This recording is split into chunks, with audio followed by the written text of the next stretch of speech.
Ram Ram to everyone. आज हम राजस्थान का इतिहास का 7वां चैप्टर है मेवाड़ के गुइल एवं सिसोदिया, इस चैप्टर को पढ़ेंगे। आपको ये वीडियो पसंद आए तो प्लीज़ वीडियो को लाइक करें, चैनल को सब्सक्राइब ज़रूर करें। मेवाड़ के गुइल एवं सिसोदिया। राजपूतों की उत्पत्ति। सम्राट हर्षवर्धन की मृत्यु 647 ईस्वी के बाद उत्तर भारत की राजनीतिक एकता समाप्त हो गई और अनेक छोटे छोटे स्वतंत्र राज्य अस्तित्व में आए। इन राज्यों पर शासन करने वाले नए क्षेत्रीय राजवंशों को सामान्यतः राजपूत राजवंश कहा गया।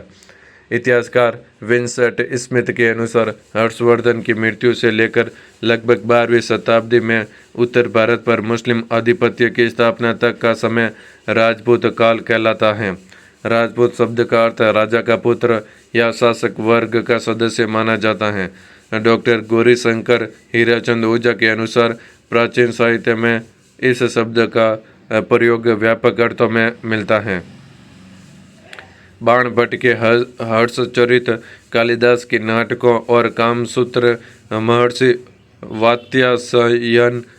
वात्स्यायन में भी इनका उल्लेख मिलता है।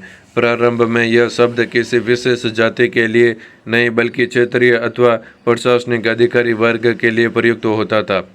राजपूतों की उत्पत्ति संबंधी प्रमुख सिद्धांत।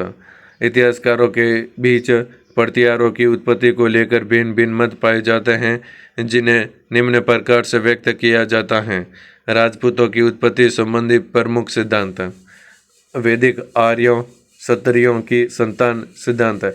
इस सिद्धांत का समर्थन डॉक्टर गौरीशंकर हीराचंद ओझा और सी.वी. वैद्य ने किया है।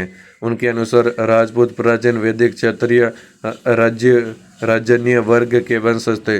राजपूतों का शारीरिक गठन, रंग, रूप, लंबी नाक और युद्ध प्रियता वैदिक आर्यों से मेल खाती हैं, जिससे यह मत बल पाता है कि वे आर्य परंपरा से विकसित हुए।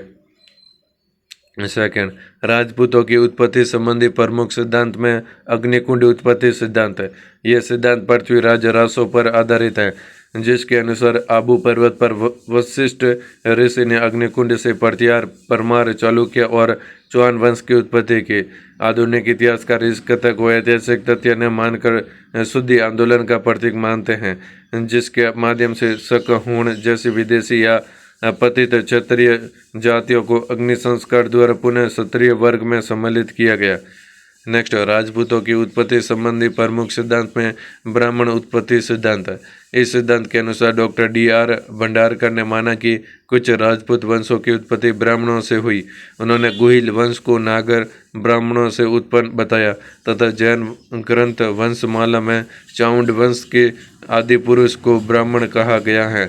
किंतु इतिहासकार दशरथ शर्मा ने इस मत का खंडन करते हुए स्पष्ट किया कि राजपूतों द्वारा अपने पुरोहितों के गोत्र अपनाने से यह भ्रम उत्पन्न हुआ। नेक्स्ट, राजपूतों की उत्पत्ति संबंधी प्रमुख सिद्धांत में विदेशी मूल सिद्धांत है। इस सिद्धांत के अनुसार जेम्स टोड, K.M. पाणिकर और स्मिथ ने राजपूतों की उत्पत्ति शक, सिथियन और हूण जैसी विदेशी जातियों से मानी।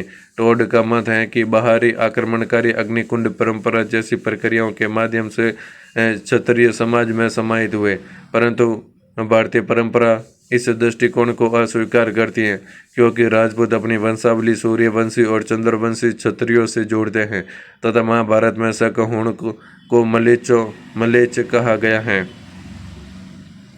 नेक्स्ट, मेवाड़ का गुइल सिसोदिया वंश। मेवाड़ राजस्थान के दक्षिण पश्चिम भाग में स्थित था, जिसमें वर्तमान उदयपुर, चित्तौड़गढ़, राजसमंद, प्रतापगढ़, सलूम्बर और भीलवाड़ा क्षेत्र शामिल थे। इस क्षेत्र पर प्राचीन काल से गुइल वंश का शासन रहा, जिसे विश्व के प्राचीन राजवंशों में माना जाता है। नेक्स्ट, उत्पत्ति। गुइल वंश की उत्पत्ति को लेकर इतिहासकारों में मतभेद पाए जाते हैं। मुगल इतिहासकार अबुल फजल गुइलों की उत्पत्ति ईरान के शासकों से जोड़ते हैं, जबकि स्थानीय इतिहासकार मुणहोत नैणसी और गोपीनाथ शर्मा इन्हें ब्राह्मण मूल का बताते हैं। आधुनिक शोधों तथा डॉक्टर गौरीशंकर हीराचंद ओझा के अनुसार गुइल नामक शासक ने लगभग 567 ईस्वी में मेवाड़ क्षेत्र में अपने शासन की स्थापना की, जिससे इस वंश का ऐतिहासिक क्रम प्रारंभ हुआ। दलपत विजय द्वारा रचित खुमान रासों में बप्पा रावल से लेकर राज सिंह तक के मेवाड़ के शासकों का वर्णन मिलता है। RS 2024 में पूछा गया है। प्रमुख शासक और उपलब्धियां। बप्पा रावल 834 ईस्वी से 853 ईस्वी तक। बप्पा रावल वास्तविक नाम कालभोज गुइल वंश के प्रथम प्रतापी शासक थे, जिन्होंने मेवाड़ की राजनीतिक और सैन्य शक्ति को संगठित किया। ये फोटो देखिए आप बप्पा रावल की। राज प्रशस्ति के अनुसार उन्होंने 834 ईस्वी में गुरु हारित ऋषि के आशीर्वाद से मौर्य शासक मानमौरी को पराजित कर चित्तौड़ पर अधिकार किया। उन्होंने नागदा को राजधानी बनाया और कैलाशपुरी में एक लिंगजी लकुलिस मंदिर का निर्माण करवाया, जिसके बाद मेवाड़ के शासक स्वयं को एक लिंगजी का दीवान मानने लगे। बप्पा रावल ने विदेशी आक्रमणकारियों को सिंध और गजनी तक खदेड़ दिया। उनकी सैन्य उपलब्धियों के कारण CB वैद ने उनकी तुलना चार्ल्स मार्टेल से की है। नेक्स्ट, जेतर सिंह 1213 से 1250 ईस्वी तक। जेतर सिंह गुइल वंश के सबसे शक्तिशाली शासकों में माने जाते हैं और वे सुल्तान इल्तुतमिश के समकालीन थे। 1227 ईस्वी के भूताला युद्ध में उन्होंने इल्तुतमिश की सेना को पराजित किया। इस युद्ध में नागदा नष्ट हो गया, जिसके बाद उन्होंने चित्तौड़ को राजधानी बनाकर उसे सुदृढ़ किया। इस युद्ध का उल्लेख जयसिंह सूरी के ग्रंथ हमीर हदमर्दन में मिलता है। इतिहासकार दशरथ शर्मा ने उनके शासनकाल को मध्यकालीन मेवाड़ का स्वर्णकाल कहा है। नेक्स्ट, रावल रतन सिंह 1302 से 1303 ईस्वी तक। ये फोटो है रावल रतन सिंह की। रावल रतन सिंह का शासनकाल अलाउद्दीन खिलजी के आक्रमण के लिए जाना जाता है। 1303 ईस्वी में खिलजी ने अपने साम्राज्यवादी नीति और चित्तौड़ के सामरिक रणनीतिक और सैनिक महत्व के कारण चित्तौड़ पर आक्रमण किया।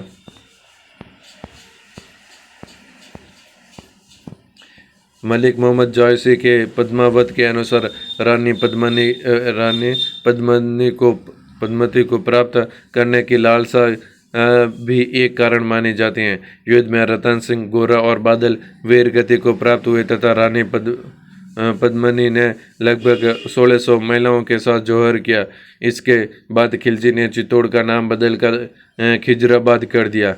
नेक्स्ट, राणा हमीर 1326 से 1364 ईस्वी। हमीर सिसोदा ठिकाने के जागीरदार थे। उन्होंने वर्ष 1326 ईस्वी में चित्तौड़ पर अधिकार कर लिया और गुइल वंश की सिसोदिया शाखा के नींव रखी। उपाधियां और सम्मान। मेवाड़ का उद्धारक। अलाउद्दीन खिलजी के आक्रमण के बाद मेवाड़ को पुनः स्वतंत्र कराने के कारण उन्हें यह उपाधि मिली। विषम घाटी पंचानन। राणा कुंभा की कीर्ति स्तंभ प्रशस्ति में उन्हें यह सम्मान दिया गया, जिसका अर्थ है विकट आक्रमणों में सिंह के समान। उन्होंने सिंगोली के युद्ध बांसवाड़ा में दिल्ली के सुल्तान मोहम्मद बिन तुगलक की सेना को पराजित किया। उसके दादा लक्ष्मण सिंह अपने पुत्रों सहित चित्तौड़ के पहले शाह के 1303 ईस्वी में वीर गति को प्राप्त हुए थे। नेक्स्ट, महाराणा लाखा 1382 से 1421 ईस्वी तक। इनके समय में जाबर उदयपुर के खानों से चांदी और शीशा निकलना शुरू हुआ, जिससे मेवाड़ की आर्थिक स्थिति अत्यंत सुदृढ़ हुई। मारवाड़ की राजकुमारी हंसाबाई का विवाह वृद्ध महाराणा लाखा से इस शर्त पर हुआ कि उनका पुत्र मेवाड़ का उत्तराधिकारी बनेगा। लाखा के ज्येष्ठ पुत्र चुंडा ने पिता के वचन की पूर्ति के लिए स्वेच्छा से राज्याधिकार त्याग दिया। इसी त्याग के कारण उन्हें राजस्थान का भीष्म पितामह कहा जाता है। इसी दौरान एक बंजारे द्वारा उदयपुर की प्रसिद्ध पिचोला झील का निर्माण करवाया गया। नेक्स्ट, महाराणा मोकल 1421 से 1433 ईस्वी तक। महाराणा मोकल लाखा और हंसाबाई के पुत्र थे, जो 1421 ईस्वी में मेवाड़ के शासक बने। चूँकि वह अल्पायु थे, इसलिए प्रारंभ में राव चुंडा उनके संरक्षक बने। हालांकि माता हंसाबाई द्वारा संदेह किए जाने पर राव चुंडा मांडू चले गए।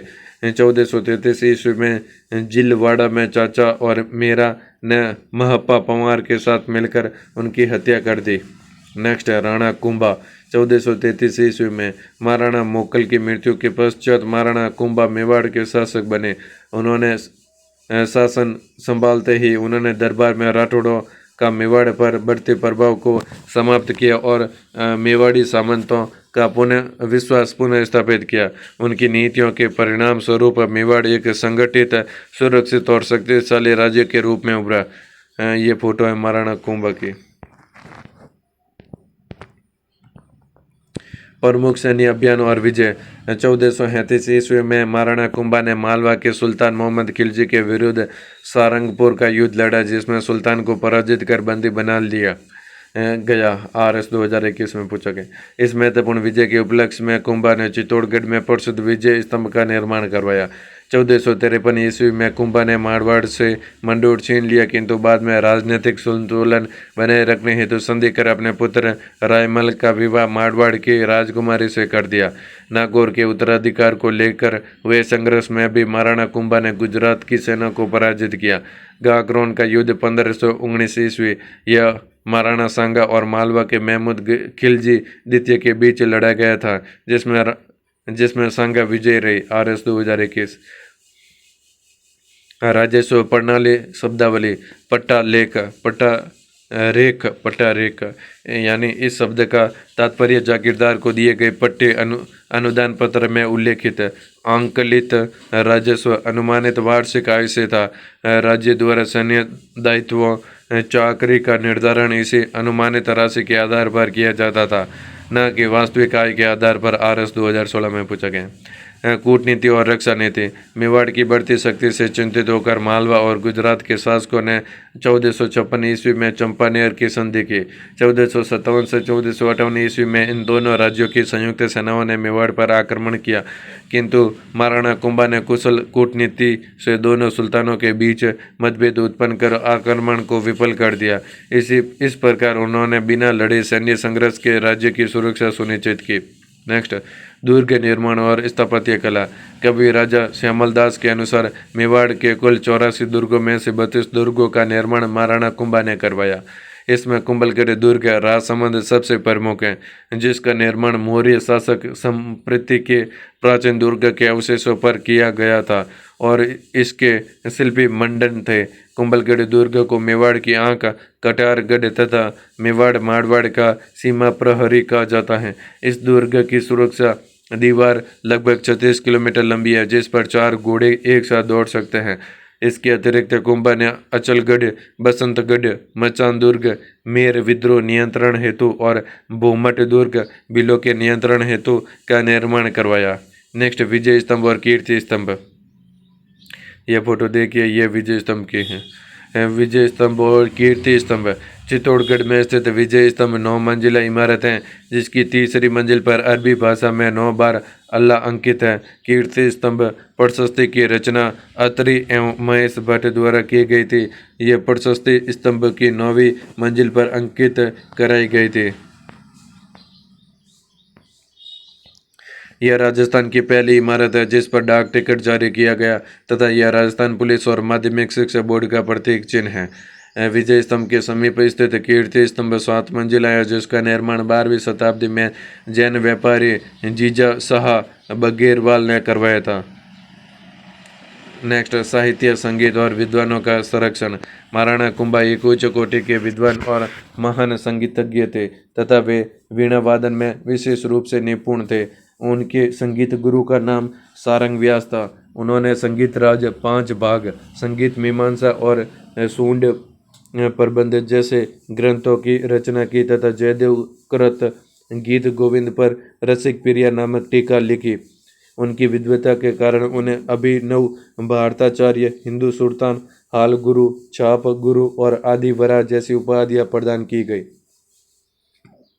उन्होंने सोम सुंदर सूरी, सोमदेव सूरी, जयशेखर और भुवन कीर्ति जैसे जैन विद्वानों को संरक्षण दिया। उनकी पुत्री रमाबाई भी संगीत की विदुषी थी तथा उन्हें जावर परगना प्रदान किया गया था। नेक्स्ट, कुंभा के दरबारी विद्वान और कलाकार। मंडन, कुंभलगढ़ दुर्ग के शिल्पी और वास्तुकार जिन्होंने राजवल्लभ, रूप मंडन को दंड मंडन जैसे कई महत्वपूर्ण ग्रंथ लिखे। गोविंद, मंडन के पुत्र है। उन्होंने कला निधि, उदार धोरणी, द्वार दीपिका और सार समूचे जैसे ग्रंथ लिखे। सारंग व्यास कुंभा के संगीत गुरु, जो संगीत और साहित्य के ज्ञाता थे। कान्हा व्यास प्रसिद्ध दरबारी कवि और एक लिंग महात्म्य के लेखक। अत्रि और महेश भट्ट। अत्रि ने कीर्ति स्तंभ प्रशस्ति का लेखन शुरू किया, उनके पुत्र महेश भट्ट ने पूर्ण किया। मुनि सोमसुंदरी सूरी, जैन विद्वान जो कुंभ के दरबार से जुड़े थे। टिल्ला भट्ट कुंभ के दरबार के एक अन्य महत्वपूर्ण विद्वान थे। RS 2016 में पूछा गया। मेहाजी, उन्होंने तीर्थमाला नामक ग्रंथ लिखा जिसमें 120 तीर्थों का वर्णन है। रमाबाई कुंभा की बेटी, जो संगीत की विदुषी थी और उन्हें वागेश्वरी की उपाधि मिली थी। नेक्स्ट, नाथा प्रसिद्ध वास्तुकार मंडन के भाई, जिन्होंने वास्तु मंजरी की रचना की थी। RS 2016 में पूछा गया। मुनि सुंदर सूरी उस समय के एक प्रसिद्ध जैन संत और विद्वान। RS 2016 में पूछा गया। नोट, मुनि जिन विजय सूरी 20वीं सदी के आधुनिक विद्वान थे और कुंभा के दरबार में उपस्थित नहीं थे।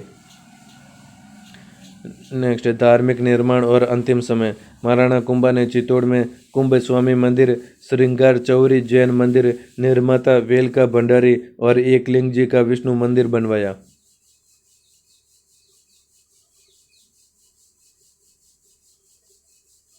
उनके शासनकाल में ही 1434 ईस्वी में जैन व्यापारी सेठ धरणक शाह, धन्ना शाह द्वारा रणकपुर के प्रसिद्ध जैन मंदिरों का निर्माण करवाया गया। मथई नदी के किनारे स्थित इस मंदिर के वास्तुकार दीपाक दीपा थे।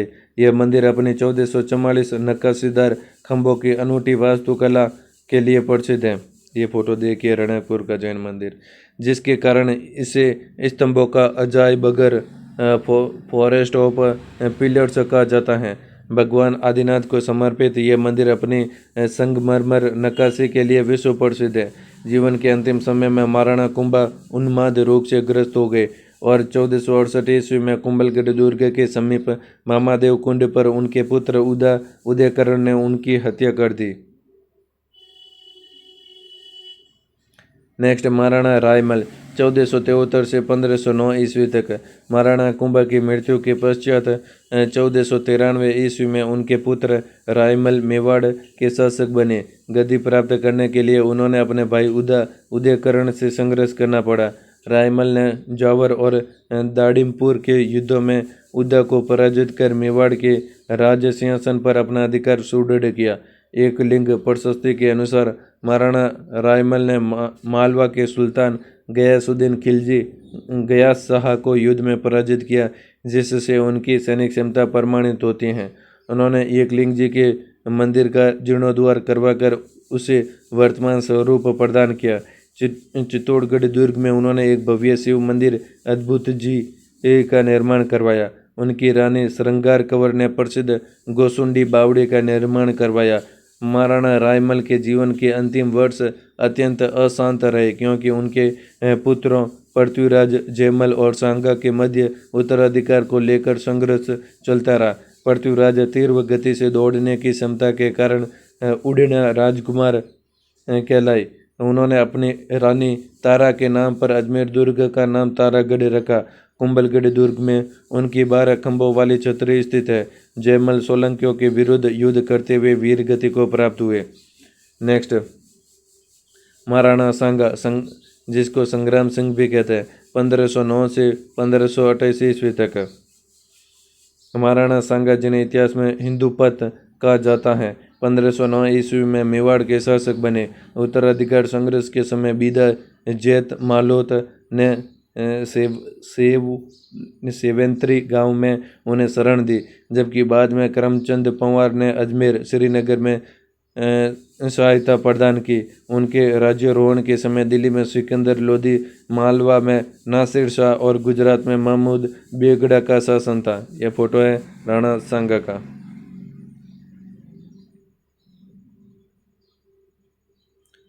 महाराणा सांगा के प्रमुख युद्ध: खातौली का युद्ध 1517 ईस्वी में कोटा में, बाड़ी का युद्ध 1518 ईस्वी में धौलपुर में, गायकरोण का युद्ध 1519 में मालवा में, बयाना का युद्ध 16 फरवरी 1527 ईस्वी को बयाना में, खानवा का युद्ध 17 मार्च 1527 ईस्वी में भरतपुर में।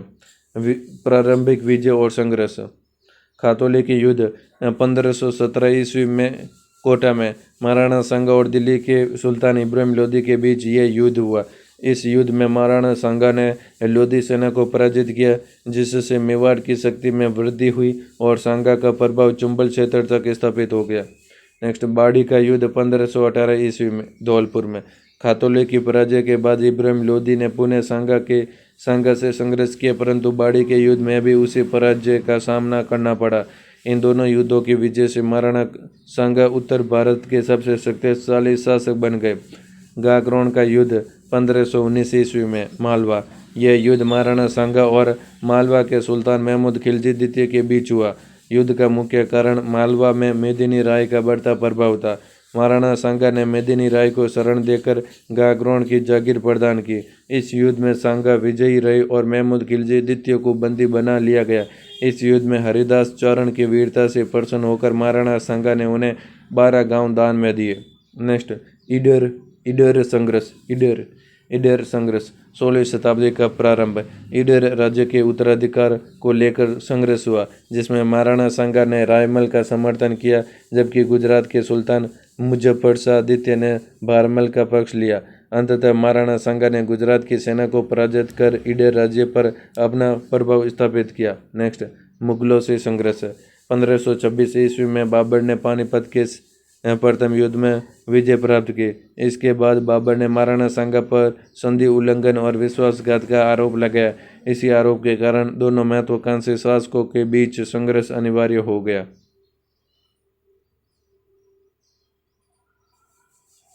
बयाना का युद्ध 16 फरवरी 1527 ईस्वी। यह युद्ध महाराणा सांगा और बाबर की सेनाओं के बीच हुआ। इस युद्ध में महाराणा सांगा ने बाबर के सेनापति सुल्तान मिर्जा और मेहंदी ख्वाजा को पराजित कर बयाना दुर्ग पर अधिकार कर लिया। इस विजय से सांगा की प्रतिष्ठा और शक्ति में वृद्धि हुई।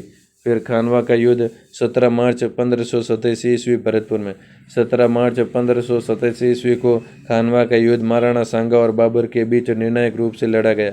युद्ध से पूर्व बाबर ने अपनी सेना का मनोबल बढ़ाने के लिए इस संघर्ष को जिहाद घोषित किया, शराब त्यागने की शपथ ली और मुस्लिम व्यापारियों से लिया जाने वाला तमगा कर समाप्त कर दिया।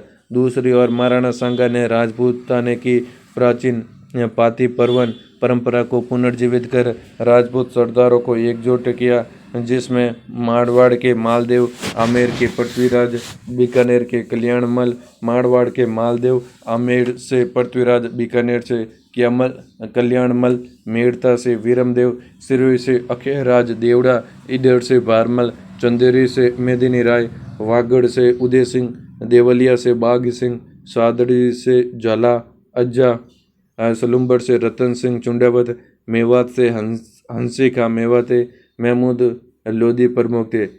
युद्ध में बाबर के शक्तिशाली तोपखाने और उसकी तुल्लू गमा युद्ध पद्धति के कारण महाराणा सांगा को पराजय का सामना करना पड़ा। युद्ध के दौरान सांगा गंभीर रूप से घायल हो गए और उन्हें रणभूमि से बाहर ले जाया गया, जिसके बाद झाला अज्जा ने नेतृत्व संभाला। खानवा के युद्ध में घायल महाराणा सांगा का उपचार बसवा दौसा में किया गया। 30 जनवरी 1928 ईस्वी को कालपी में साथियों द्वारा विष दिए जाने से उनकी मृत्यु हो गई। उनकी छतरी मांडलगढ़ में स्थित है। उनके शरीर पर लगभग 80 घाव थे, जिसके कारण इतिहासकार कर्नल टॉड ने उन्हें सैनिकों का भग्नावेश कहा है। हार के कारण और महत्व। राजपूतों की पराजय के प्रमुख कारणों में आपसी एकता की कमी, सांगा द्वारा बाबर को तैयारी का समय देना, परंपरागत हथियारों का प्रयोग तथा सलहदी तवर और खानजादा मुस्लिम जैसे सहयोगियों का विश्वासघात शामिल था। यह अंतिम युद्ध था जिसमें राजपूत शासक एक ध्वज के नीचे संगठित होकर लड़े। इसके बाद भारत में मुगल सत्ता सुदृढ़ हो गई। सांगा के उत्तराधिकारी। महाराणा सांगा के ज्येष्ठ पुत्र भोजराज थे। उनका विवाह प्रसिद्ध कृष्ण भक्त मीराबाई से हुआ था, किंतु भोजराज की मृत्यु महाराणा सांगा के जीवन काल में हो गई इसलिए वे मेवाड़ के शासक नहीं बन सके। महाराणा सांगा की मृत्यु के बाद रतन सिंह 1528 से 1531 ईस्वी तक मेवाड़ के शासक बने। रतन सिंह की मृत्यु बूंदी के शासक सूरजमल के साथ शिकार के दौरान हुए विवाद में हो गई, जिससे मेवाड़ में पुनः अस्थिरता उत्पन्न हो गई। रतन सिंह के पश्चात महाराणा सांगा और रानी कर्मावती के पुत्र महाराणा विक्रमादित्य 1531 से 1536 ईस्वी मेवाड़ के शासक बने। अल्पायु होने के कारण रानी कर्मावती राज्य की संरक्षिका बनी।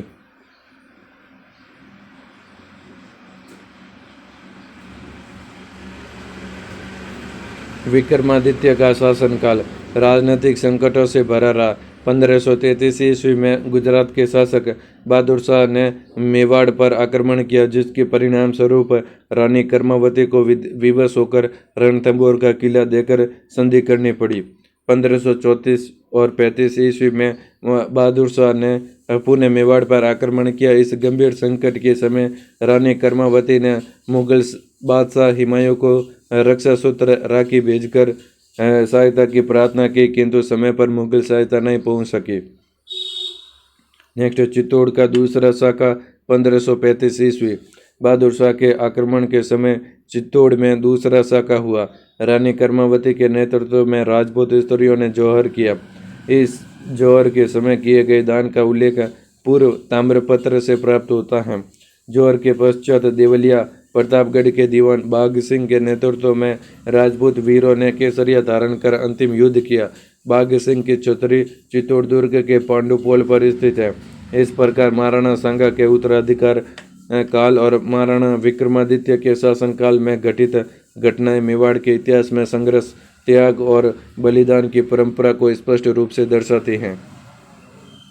बनवीर और महाराणा उदय सिंह 1537 से 1572 ईस्वी तक। महाराणा सांगा के बाद के अस्थिर समय में दासी पुत्र बनवीर ने सत्ता हथिया ली थी। इस कालखंड में त्याग और पुनर्स्थापना का इतिहास देखने को मिलता है। बनवीर का शासन। बनवीर उड़ना राजकुमार पृथ्वीराज की दासी का पुत्र था और उसे चित्तौड़ का प्रशासनिक नियुक्त किया गया था, लेकिन उसने विक्रमादित्य की हत्या कर दी और बाल राजकुमार उदय सिंह को भी मारना चाहता था। पन्नादाई का बलिदान। राजस्थान के इतिहास में पन्नादाई का नाम स्वामी भक्ति और बलिदान के लिए अमर है। उन्होंने उदय सिंह को बचाने के लिए अपने सोम के पुत्र चंदन का बलिदान दे दिया। उदय सिंह को सुरक्षित रूप से कुंभलगढ़ किले में पहुंचाया गया, जहां उन्हें आशा देवपुरा के पास शरण मिली। नेक्स्ट, राज्याभिषेक एवं सत्ता प्राप्ति। 1537 ईस्वी में कुंभलगढ़ में मारवाड़ के शासक मालदेव के सहयोग से उदय सिंह का राज्याभिषेक हुआ। मालवी का युद्ध 1540 ईस्वी। उदय सिंह ने मालदेव की सहायता से मालवी के युद्ध में बनवीर को पराजित किया और मेवाड़ की पैतृक सत्ता पुनः प्राप्त की। उदयपुर की स्थापना 1559 ईस्वी में उदय सिंह ने गिरवा की पहाड़ियों में उदयपुर नगर की स्थापना की। यहाँ उन्होंने उदय सागर झील और मोती मगरी के महलों का निर्माण करवाया। चित्तौड़ का तीसरा शाखा 1568 और 68 ईस्वी में। अक्टूबर 1568 ईस्वी में मुगल बादशाह अकबर ने चित्तौड़ पर आक्रमण किया। उदय सिंह अपने सरदारों की सलाह पर किले की रक्षा का भार जयमल और फत्ता को सौंपकर सुरक्षित गिरवा की पहाड़ियों में चले गए। केसरिया। मेड़ता के राजा जयमल और आमेट के सामंत फत्ता ने अद्भुत वीरता का परिचय दिया। युद्ध के दौरान घायल होने पर जयमल ने कल्ला राठौड़ के कंधों पर बैठकर युद्ध किया, इसलिए कल्ला राठौड़ को 4 हाथों वाला देवता कहा जाता है। अंततः सभी वीर गति को प्राप्त हुए।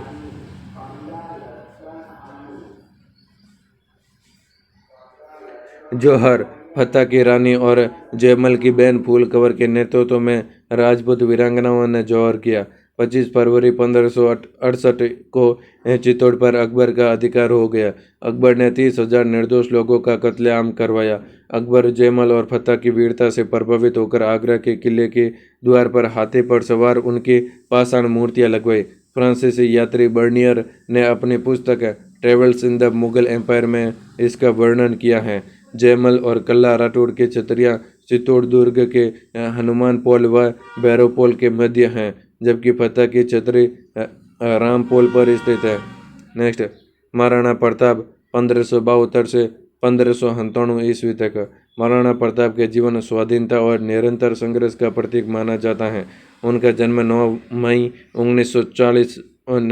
मई 1540 ईस्वी को कुंभलगढ़ दुर्ग बादल महल में हुआ था। उनके पिता उदय सिंह और माता जयवंता बाई सोनगरा थी।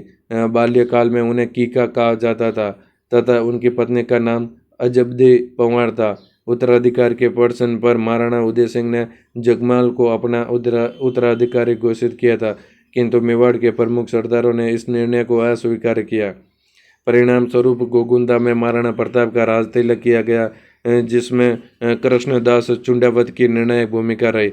महाराणा प्रताप का विधिवत राज्याभिषेक कुंभलगढ़ दुर्ग में संपन्न हुआ, जिसमें मारवाड़ के चंद्रसेन भी उपस्थित थे। मुगल सम्राट अकबर ने युद्ध से पूर्व महाराणा प्रताप को अधीनता स्वीकार कराने के उद्देश्य से 4 शिष्टमंडल भेजे। ये दूत थे जलाल का कोरची, मानसिंह, भगवान दास और टोडरमल। इन सभी प्रयासों के बावजूद महाराणा प्रताप ने मुगल अधीनता स्वीकार नहीं की और स्वतंत्रता की नीति पर डटे रहे। चित्तौड़ के 3 साके 1568 और 68। प्रथम शाखा 1303 ईस्वी में अलाउद्दीन खिलजी के दौरान रानी पद्मिनी ने जौहर किया। दूसरा शाखा 1535 ईस्वी में बहादुर शाह गुजरात के आक्रमण के समय रानी कर्णावती ने जौहर किया। तीसरा शाखा 1568 ईस्वी में अकबर के आक्रमण के समय जयमल और फतेह सिसोदिया की वीरता के साथ फूल कंवर के नेतृत्व में जौहर किया।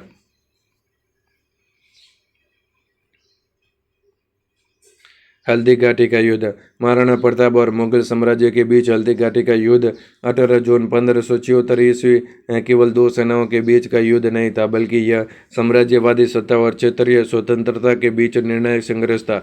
इस युद्ध में मुगल सेना का नेतृत्व मानसिंह और आसफ खान ने किया, जबकि महाराणा प्रताप की सेना के हरावल अग्रिम दस्ते का नेतृत्व हाकिम खासूर पठान के हाथों में था।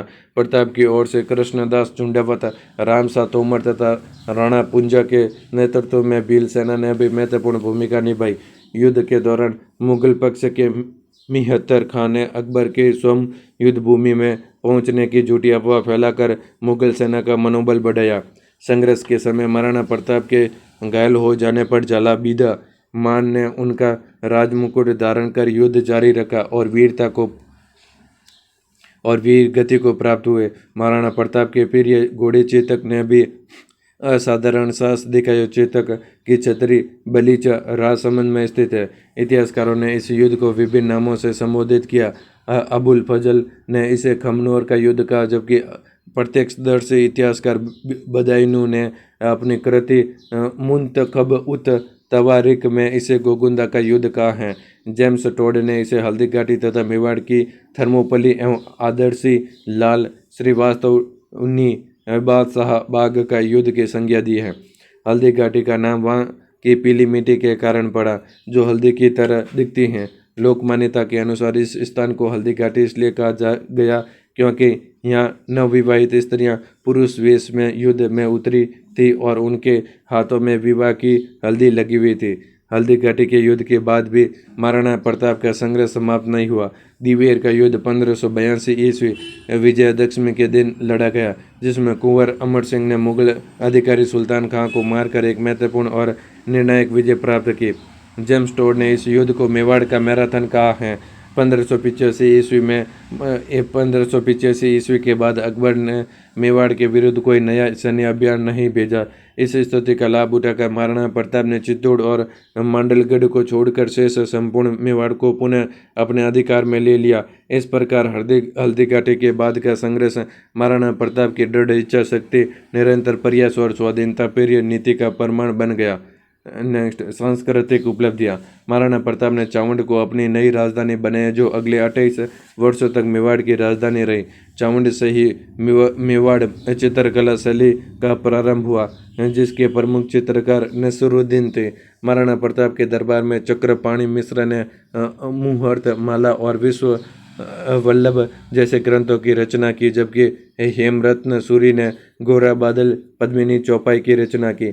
इसके अतिरिक्त सादुलनाथ त्रिवेदी को 1588 ईस्वी में मंडेर गांव दान में दिया गया, जिससे उस समय की दान और विद्या परंपरा का ज्ञान मिलता है।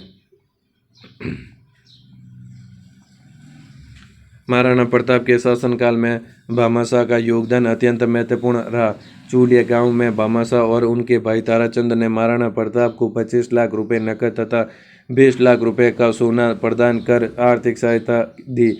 इस सहायता के कारण भामाशाह को इतिहास में मेवाड़ का उद्धारक कहा गया। अंततः 19 जनवरी 1597 ईस्वी को चामुंड में महाराणा प्रताप का निधन हो गया। उनकी 8 खंभों की छतरी बारडोली उदयपुर में स्थित है। अमर सिंह प्रथम से महाराणा राज सिंह तक। अमर सिंह प्रथम से महाराणा राज सिंह तक। अमर सिंह प्रथम 1597 से 1620 ईस्वी तक। अमर सिंह प्रथम महाराणा प्रताप के उत्तराधिकारी थे। उनके शासनकाल में मेवाड़ और मुगलों के बीच लंबे संघर्ष का औपचारिक अंत हुआ। 5 फरवरी 1615 ईस्वी को मेवाड़ मुगल संधि संपन्न हुई, जिसके अंतर्गत यह तय किया गया कि मेवाड़ का राणा सोम मुगल दरबार में उपस्थित नहीं होगा, बल्कि उसके स्थान पर युवराज भेजा जाएगा तथा चित्तौड़ दुर्ग की मरम्मत नहीं की जाएगी एवं मेवाड़ 1000 घुड़सवारों की सहायता देगा। इस संधि की जानकारी जहांगीर के पुष्कर महल अभिलेख और शाहजहानी मस्जिद अभिलेख से प्राप्त होती हैं। अंग्रेज यात्री सर टॉमस रो ने टिप्पणी की कि मुगल बादशाह ने मेवाड़ के राणा को बल से नहीं बल्कि बुद्धि से अधीन किया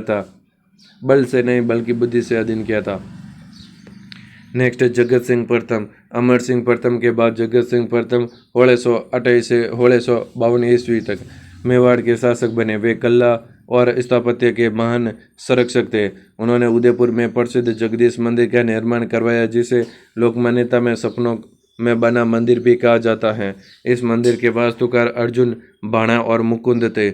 मंदिर में लगी जगन्नाथ राय प्रशस्ति लेखक करसन भट्ट से हल्दी घाटी के युद्ध से संबंधित महत्वपूर्ण ऐतिहासिक जानकारी प्राप्त होती है।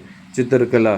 साहिबुद्दीन इस काल में मेवाड़ शैली के एक प्रमुख चित्रकार थे। उन्होंने रागमाला, गीत गोविंद और रसिक प्रिय जैसे ग्रंथों का आधार चित्र बनाए। RS 2024 में पूछा गया है। महाराणा राज सिंह 1652 से 1680 ईस्वी तक। महाराणा राज सिंह। जगत सिंह प्रथम के पश्चात महाराणा राज सिंह 1652 से 1680 ईस्वी तक मेवाड़ के शासक बने। उन्होंने मुगल सम्राट औरंगजेब की कट्टर धार्मिक नीतियों का खुलकर विरोध किया। उन्हें विजय कट कातू और हाइड्रोलिक रूलर जैसी उपाधियां दी गई। औरंगजेब द्वारा मंदिर तोड़े जाने की नीति के विरोध में राज सिंह ने धार्मिक मूर्तियों को संरक्षण प्रदान किया और नाथद्वारा में श्रीनाथ जी तथा कांकरोली में द्वारिकाधीश मंदिर की स्थापना करवाई। उन्होंने जजिया कर का भी विरोध किया। महाराणा राज सिंह ने अकाल प्रबंधन के उद्देश्य से गोमती नदी के जल को रोककर राज संबंध झील का निर्माण करवाया। इस झील की पाल पर स्थित राज प्रशस्ति संसार का सबसे बड़ा शिलालेख माना जाते हैं, जो 25 काली संगमरमर की शिलाओं पर उत्कीर्ण है। इसके रचयिता रणछोड़ भट्ट थे। राज सिंह के काल से जुड़ी हाडी रानी की कथा राजपूत वीरता और त्याग का प्रतीक है। उनके सामंत रतन सिंह चुंडावत की पत्नी सल कंवर हाडी रानी ने युद्ध में जाते समय पति द्वारा निशानी मांगे जाने पर अपना सिर काट कर दे दिया, ताकि पति का मोह भंग हो और वह पूर्ण वीरता से युद्ध कर सके। भरत भट्ट गुइल वंश मेवाड़ के शासक थे, न कि प्रतिहार वंश के। RS 2018 में पूछा गया। उन्होंने राष्ट्रकूट राजकुमारी महालक्ष्मी से विवाह किया और महाराजा धीराज की उपाधि धारण की। भरत भट्ट द्वितीय के पुत्र अल्लट थे। अल्लट ने ही बाद में आहड़ को अपनी दूसरी राजधानी बनाया और मेवाड़ में नौकरशाही ब्यूरोक्रेसी का गठन किया। नेक्स्ट, प्रशासन, राजस्व एवं सैन्य व्यवस्था। केंद्रीय प्रशासन। मेवाड़ के प्रशासन का केंद्र महाराणा होते थे। राज्य की समस्त शक्तियां उन्हीं में निहित थी। महाराणा सर्वोच्च प्रशासक, सर्वोच्च सेनापति और सर्वोच्च न्यायाधीश थे। महाराणा को प्रशासनिक कार्यों में सहायता देने के लिए एक मंत्री परिषद होती थी। इस परिषद के प्रमुख अधिकारी निम्नलिखित थे। प्रधान कोष्ठक में मंत्री, यह राज्य का सबसे महत्वपूर्ण प्रशासनिक अधिकारी होता था। इसका मुख्य कार्य नागरिक प्रशासन और सैन्य प्रशासन के बीच समन्वय स्थापित करना था। नेक्स्ट, बख्शी। यह सैन्य विभाग का प्रमुख अधिकारी होता था। सेना की भर्ती, प्रशिक्षण तथा युद्ध के समय रसद और आपूर्ति व्यवस्था सुनिश्चित करना इसका प्रमुख दायित्व था। नेक्स्ट, कोषाध्यक्ष, इसको खजांची भी कहते हैं। यह राज्य की आय व्यय व्यवस्था का प्रमुख अधिकारी होता था और राजस्व से संबंधित समस्त लेखा जोखा इसके अधीन रहता था। नेक्स्ट, सामंती व्यवस्था। मेवाड़ का प्रशासनिक ढांचा मुख्यतः सामंती व्यवस्था पर आधारित था, जिसे पट्टादारी व्यवस्था भी कहा जाता था। यह व्यवस्था रक्त संबंध, वंश परंपरा और कुलीनता पर आधारित थी। सामंत राज्य की राजनीतिक और सैन्य शक्ति की रीढ़ माने जाते थे। सामंतों को उनकी प्रतिष्ठा और शक्ति के आधार पर विभिन्न श्रेणियों में विभाजित किया गया था, जैसे 16 उमराव प्रथम श्रेणी और 32 उमराव द्वितीय श्रेणी। राज्य द्वारा सामंतों को जागीरें प्रदान की जाती थी, जिनसे उन्हें राजस्व वसूलने का अधिकार होता था। इसके बदले में सामंतों को महाराणा के लिए निश्चित संख्या में घोड़े और सैनिक रखने पड़ते थे।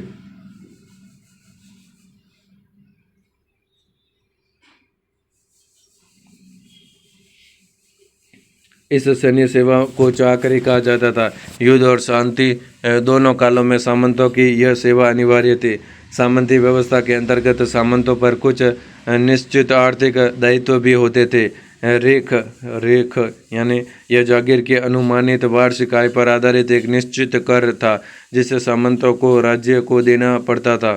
राजस्व संग्रह के लिए निम्नलिखित व्यवहारिक प्रणाली प्रचलन में थी।